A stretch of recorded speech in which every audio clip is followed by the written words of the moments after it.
Philippine Airlines. Yes. Ito po tayo sa part 2 ng ating day 1 tourist guiding 747. po. Dito po sa Malayo. Samahan niyo po kami. Tapos po, Kumain din din po sa Hindi kami nakapag-flight kahit nagkaroon ng Andrea. ako ano ba kabiriya? Nagkaroon ng technical na ano siya. Yung bang na-flight ang pagkalulong. Ay natagal ayusin. Natagal ayusin. Eh ngayon pinilit na i-biyahe kahit na medyo nagkaroon ng ano. Imagine, nasa gitna kami ng papawid, kaya pala, sabi mo, basta kami nagtitinginan lang, nung na may problema na. Oo. Bababa kami doon sa malapit na kami sa Muyong, malapit na kami doon sa hindi ka pa nung bababa, kasi nga yung ay flat. Sabi ko, talagang first time ko lang talaga, pero makasakay na rin ako ng plane doon. Kaya lang, yung papunta Hindi ng mo Malayo. yung talagang may balat po kayo. Kasi sa kayo may pagkaaga. Kung may sa kayo may flat. Hindi naman siguro ako Bakit hindi ako sasakay na kailangan na kasama ka? Oo, hindi lang siguro ako lang yun. Pero talaga sa totoo nang nakalita na natakot na kayo mga anak ng mga hindi naman namin alam na may ganung problema. Ay ngayon sabi ko, nung malapit na kami, umikot yung plane. Opo. At hindi ko makababa ko ay umugat yung gulong. Oo. Ngayon ay sabi ko, nandun ako may sa may tapat na ako talagang natanggon ako mismo sa may bintana. Sabi ko, paikot-ikot lang, Tapos, oo, talagang experience ko talaga, hindi ko mapalilimutan, Paano nung nakababa na kayo? Ay, hindi pa nga nakababa. Ay, naku, ayaw po bumaba. Mga pinabababa ako na po kayo. Tapos kaya dito ako malapit na hindi ako yung parang sumilit ako dito sa bintana. Sabi ko, bakit ang dami-daming dito? Yung firecraft, Ang dami. Ako ba, makupo muna ako. Firecraft, yung pala, siyempre bakal doon sa bakal na Naku, ako hindi, siyempre hindi ko naman alam. Ay, ako magkakamala. Naku, binawa na lang ako. Sabi ko nung stewardess, ayun pala, tawag talaga yun. Naku, alam mo talaga doon sa gitna ng runway, kami ibinaba. Para lang kami makakalayo pa. Ma'am, nung nakababa na kayo, Ayun, nakababa na kami. Sabi ko, nakita ko ang dami-dami mga flight truck dito. Ayun pala, talaga, hindi pinabangon kami kasi nga, pag naglag ka at mamay sa baka na, ay papasusulog ang yung pala, ma'am, wala na pong aray yun. Ha? Wala nang aray yun. Nasunog ka sa Ay, wala akong aray. Opo. Ay, talaga, yun lang talaga yung experience. Tapos, nung nakababa na kayo, saan po kayo nagpunta? Ay, doon na sa aming, Hotel. sa hotel na. Hotel. Malapit kami doon. Nalimutan ko na kung pangalan ko yun dahil naman tagal. Naku, hindi na kaya nagsara yun. Hindi pa yun. Ay, malapit kami sa palengke. Ay, dahil mayroong night market. Ay, doon, alam mo doon sa... Ayun, tapos sa hotel, nag-shopping ka kasi doon yun talaga yun. Talagang makikita mo talaga doon. Nandun ang kung anong gusto mong bilhin ay talagang naandun makikita mo. Sabi ko nga, palibasa mahilig ako sa business. Ay, sabi ko, naku, kung malapit lang dito sa Marinduque ito, bumili na ako maraming tuyo sa sari-sari doon makikita ang sari-sari ko yun. Okay, ma'am. Tapos, ano po mga tourism attractions na pinuntahan nyo? Sa tourism. May talagang marami. Ma'am, ano nga po? Ha? Kung pinag-isa, napunta kayo ba? Disneyland? Oo, sa Disneyland, sa Ocean Park. Oo, social. Ocean Tapos Park. na, Marami namin inikutan sa Ocean Park. kumain naman po kayo. Ay, siyempre. Ayun. Marami. Alam mo, sa unang pagkain nyo doon, sa restaurant, hindi pa ako masyado marunong mag-chopstick. Opo. Sabi ko, ano ba ito? Hindi kami nagtitindodong sa kami, siyempre, kailangan makakain. Pero isi-serve agad muna sa iyo, may Tsaa. Tsaa. Ma'am, after nung nakabalik na kayo sa Pilipinas, Nakabalik kami sa Pilipinas. hindi naman flat. Ha? Hindi naman flat. Pag flat tayo, napakamahal sa talaga.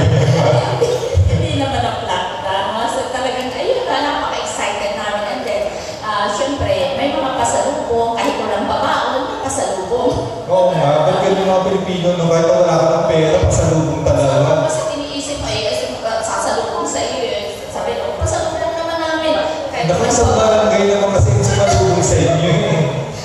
Nagpamahon ay, siyempre, magandang loob ka kahit papaano hindi naman sa, marami ko rin kaibigan. Tapos si ma'am, alam mo, natural tour guide to, si ma'am. Mamaya, kwento ko ha.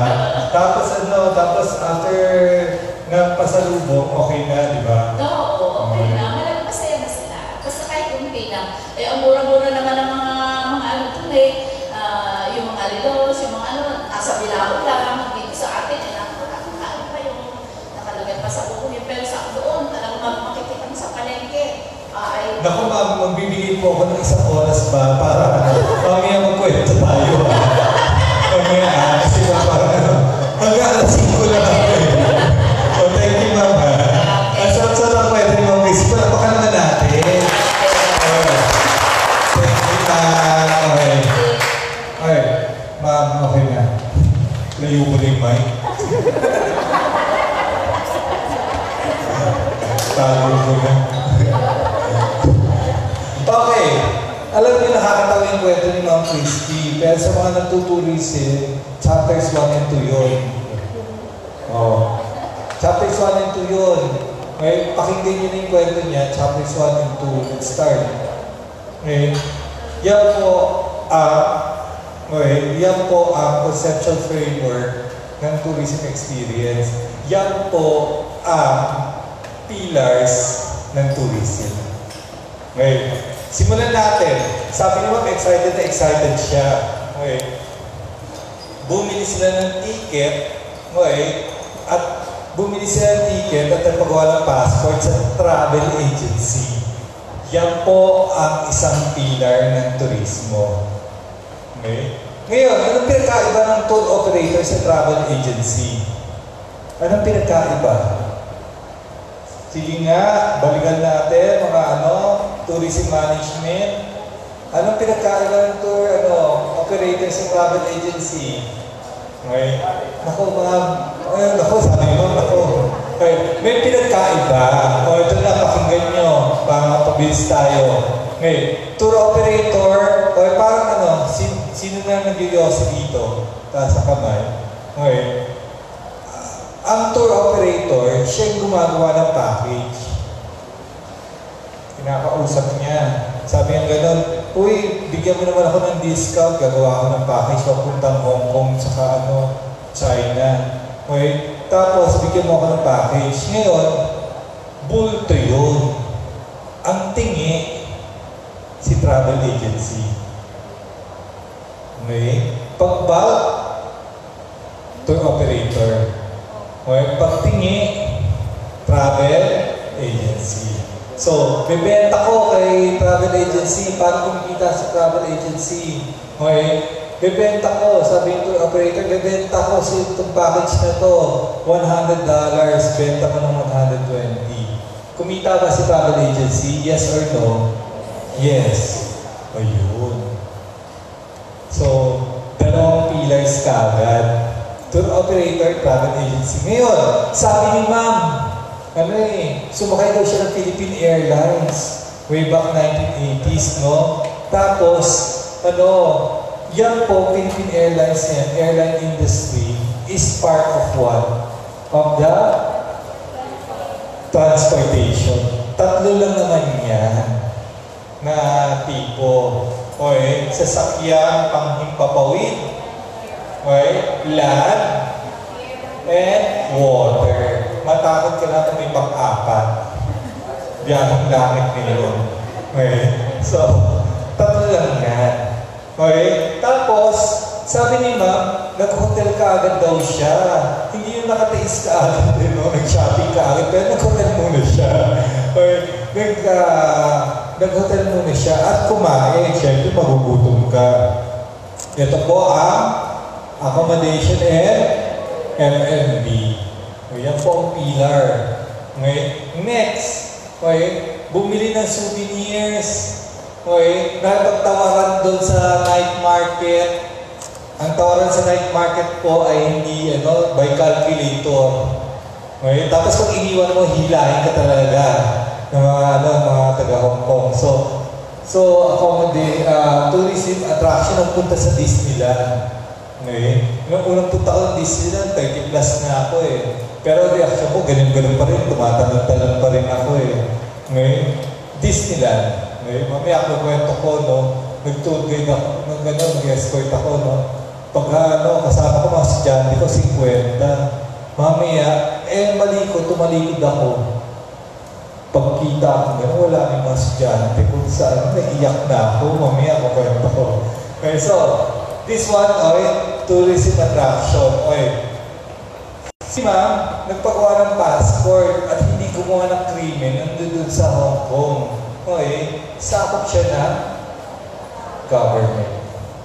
Yan na po ang chapters 1 and 2 ng tourist principles of tourism 2. So, that would be the pillars. Ang ending dapat happy tourist. Ano naman ngayon? Nasaan ka? Nasaan ka dito sa lahat? I'm Rosie Luciano. Ikaw Thank you for watching. Ang storyteller. Pag wala yan, pag wala ka, hindi masaya. Bakit? Hindi naman nila makakwento yung storya ng isang place kung ako yan, ba't ba ako punta? Ba't ba ako punta sa ganitong place? Ba't ba ako punta sa highest peak ninyo sa Marinduque? Tanong ko lang, ilan steps ang highest peak ninyo? 400. Ilan steps? Ay, wala nang bilang. Hindi, sa Malindig. Malindig. Saan? Ano man ang pinunta natin sa Ay, sa yun, Lusundato. Sa Malindig. Ay, ito pala, highest Sa steps. Lusundato po yan. Sa Lusundato yun. Ayun, ilan steps doon? 400. Naku! Hindi namin nabilang. Naku, hindi ka alam. Anyways, binilang ko yun kahapon. Wala ako nagawa, bilang ako ng handaan. Ilang steps, ilang ilang steps, ibig sabihin namin lang. Then, if you're going to look at it, yan yung chapters 1 and 2, yan yung nasaan ka dyan? Tour guide ka. Ikaw yung storyteller. Ikaw nang bibigay buhay sa isang place. Ikaw nang bibigay buhay sa isang tourism attraction. Ikaw ang daming role as a tour guide. But then again, at foremost, ikaw po ang storyteller. Without you, hindi ganong masaya yung tour ni ma'am. Okay? So, malalaman natin kung ano yung tour guide. So, your role is very important as you help make the experience memorable. Okay? Memorable. Na mas natatandaan ninyo. Actually, ngayon, lahat ngayon ng mga gagawin natin, punta kayo mag-notes, makinig na lang kayo sa makinig na kayo sa storya. Ngayon, kasi in notes mo yan, mag-google mo yan Okay? Hindi naman lahat naman ngayon, di ba, pag di natin alam, lalo yung tourism, www.google.com. Magpapa-assignment ka. This is me, you cut and paste, Control-C, Control-V. Hindi naman tinanggal yung link ng mga Okay, so, that's who we are at the moment. Technology. But then, you're storytellers. You go beyond what is the information. Aalamin natin. Okay, so, yan po role natin. Nature of tour guiding yan, first impression of tourists play a very important role. Okay? Pagpalpak ang first impression, pagpalpak ang kwento mo, mahirap na mag-recover. Okay? Receiving tourists is just like receiving guests in your home. Totoo, di ba? Okay? Sino na naka-experience na bumisita yung mga kaibigan nyo sa bahay? Taas po ang kamay. Okay? Lahat, di ba? Anong ginagawa mo, di ba? So, yun talaga i-entertain mo dyan. Ito po yung hangganan namin. O, ingat ka dyan ha. Kasi madulas yan. Ang bata ako, dyan yung nabagok yung ulo ko, yung mga gano'n, nakwento ka. That's tour guiding. Magbigay ka ng story. Pero pakialam ko kung nakita ko hangganan dyan, di mo ako binigyan ng kwento. Okay? Everything is about storytelling. I came from Kulyon. Kahapon. Dumating ako sa Kulyon, tapos nag-ibake ako, diretso na ako dito. Alas 4, papunta ako dito. Kulyon, sabi niya nun, Sir! Sabi nga nun, ang ganda-ganda ng sabi ko, ang ganda-ganda ng Kulyon. Para sa inyo, anong Kulyon? Leper colony. Pero hindi. So malalaman natin mamaya bakit. Show the best without boasting or overdoing. Guiding is not simply telling them to your left, there's a lot more to it. To your left would be this mountain. To their right, this would be the Bawak Church. Okay? So ano meron dyan? Okay? Tell me the story. Okay? Why should I be getting you? Otherwise, nag-escort ka na lang.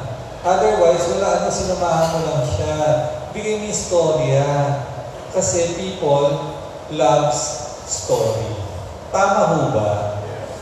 By nature, di ba? Gusto natin mga chismis. Di ba?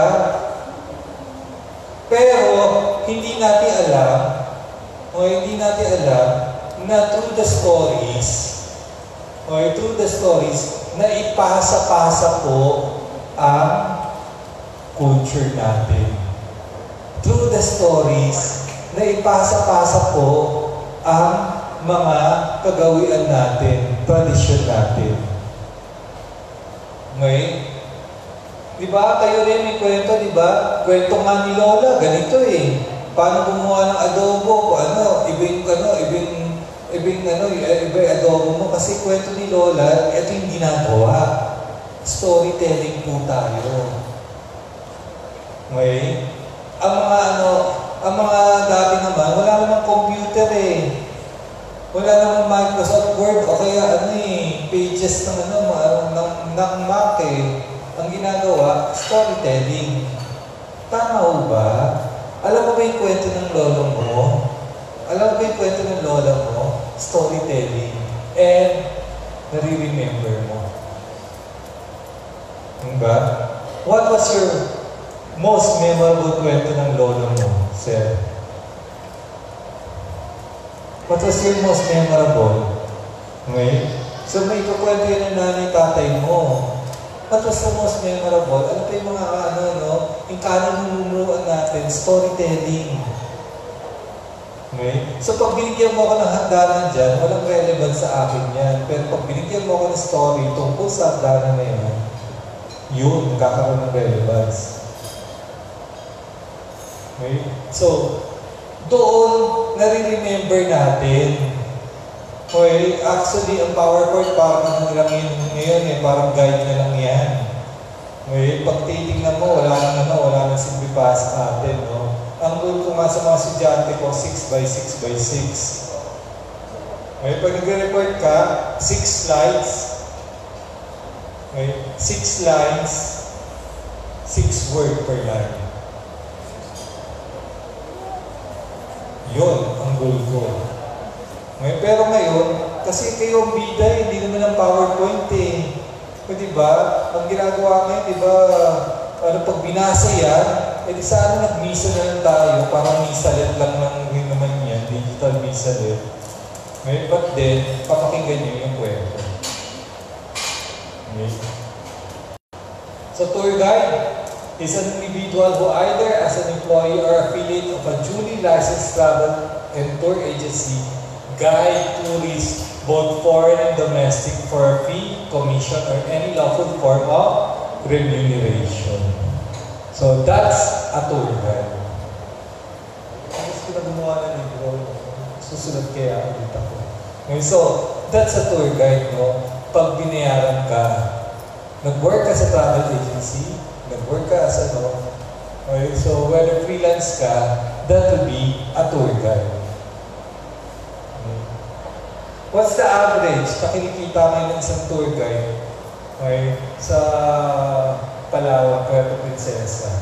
One day, minsan kumikita sila ng mababa ang 700, 1,000 per day. May maraming maraming sa kanila, career, graduate ng kung ano pero nag-tour guide nila. Okay? And you think mangyayari yan dito? Yes. Because Marinduque has so many stories to tell. I may not know it at the moment, but I know that the province has so many stories to tell. And I know people would come here. Why? Easy access. Easy access. Tama ho ba?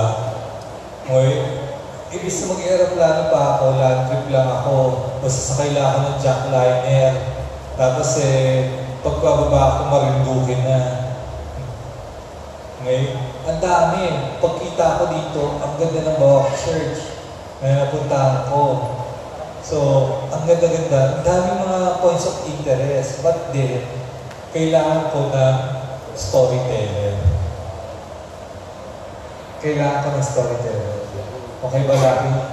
Lucky parang nagwalwal ng gabi. Parang uminom ng gabi. Okay, so, qualities of an effective tour guide, kailangan mahal natin yung country natin. Okay, kailangan mahal natin yung Marinduque rin. Okay, otherwise, don't do it. Next, pleasing personality. Nako, bagay na bagay nga si Ma'am, di ba? Si Ma'am Chrissy. Pleasing personality. Okay? So, very nice, no? Maan natin. Bagay ba tour guide si Ma'am? Bagay na bagay. Ang daming kwento. Okay? Magkulo na nga. Maglatag na ako ng baling dito kanina. Talagang no? Talagang ang daming kwento. Which is maganda. Okay? Pero, malalaman natin mamaya or tomorrow, kailan ka magsisimula at kailan ka magpipili. Okay? Next, must have a genuine interest in people. If you don't like people, don't go to tour guiding. Kasi yan po yan po yung mga guest natin. Okay? Resourcefulness, madiskarte ka dapat pagka nag-tour guide ka. Trustworthy. Pero, sir, ba't palagay mo kailangan trustworthy and tour guide? Si Brian. Kailangan mo maging trustworthy so that everything is built on trust. Siyempre, respect kasama ng trust. Parang relasyon naman yata yung mo. I mean, parang relasyon naman ang dinidescribe ko. Everything is built on trust. when you communicate with people, siyempre, kung lalo na kung hindi mo siya kilala, you have to build trust. Yes. How do you build trust? Credible. How do you build trust, Brian? Siyempre po, being myself. Being myself. Yes. Pag ka nagtuturgid ka, trustworthy ka, bakit? Minsan kasi sabihin mapagkakatiwalaan yung Tagalog. Tama ba, Brian? Yung Tagalog na trustworthy. So minsan, iba kinakailangan umakyat ng falls, sabihin ka ni Ma'am, bawal mo dala ng cellphone, baka may masama lang, iiwan. O kaya iiwan. Minsan pinapatago sa tour guide. Tama. That's a part of resourcefulness. Yes. Thank you, Dai. Thank you po. Okay. So, tactfulness. Okay. Tactfulness, tamang words. Tamang words ang ginagamit natin. Hindi tayo nakaka-hurt. Good sense of leadership. Kasi pagka wala kang good sense of leadership, malaman ka ba na pag yung, ano, yung mga tao mo, no? Kailangan na-organize mo sila. Okay? Kailangan meron kang planning, organizing, leading. Okay? So, yun.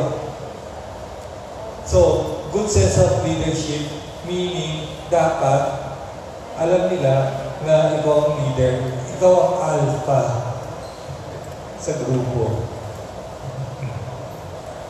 Good communication skills. Paano ba magkaroon ng good communication skills, sir? Baka pala 100 words na English eh. Okay? Pero, naniniwala ako na there's more than just speaking English. Okay? Eh, minsan naman kasi mga, ano naman natin, mga guests naman natin, di rin naman magaling mag-English eh. Minsan lamang ka ng isang paligo eh. Okay? Mga Chinese, minsan Korea, minsan Japanese. Anong tama? We will discuss the following, mamayang hapon. Anong tama pagka tamang words? Anong ginagamit natin in terms of communication? Okay? So, good health. Yun ang pinaka number 1 para sa akin. Yun ang pinaka number 1 sa isang trainer din. Bakit anong good health? Kung may sakit ka, may tour. Ha? Kung may sakit ka, may tour ka. Wala. Kung wala ka tour, may pera ka. O, gutom. So, always be in the peak of health. Ibig sabihin, pangalagaan natin. Okay? Pangalagaan natin yung buwan natin, pangangatawan natin. Okay? May sakit ka, may ubo ka, hindi ka pwede mag-tour. Baka makahawa ka pa. So, lagi, bawal magwalwal. Okay? Bago mag-tour. Okay? Diba, bago ka mag-tour, amoy chiko ka, amoy beer ka, bawal. Okay? Yung tatlo doon, nagmumulungan eh.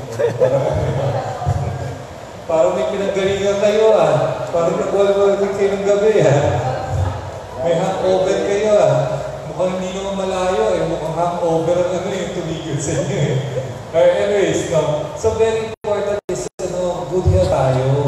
Okay? Lakad-lakad, galaw. Galaw-galaw. How many steps do you walk in a day? Ako pinangako ko 10,000 steps a day. That's what I do. 10,000 steps a day.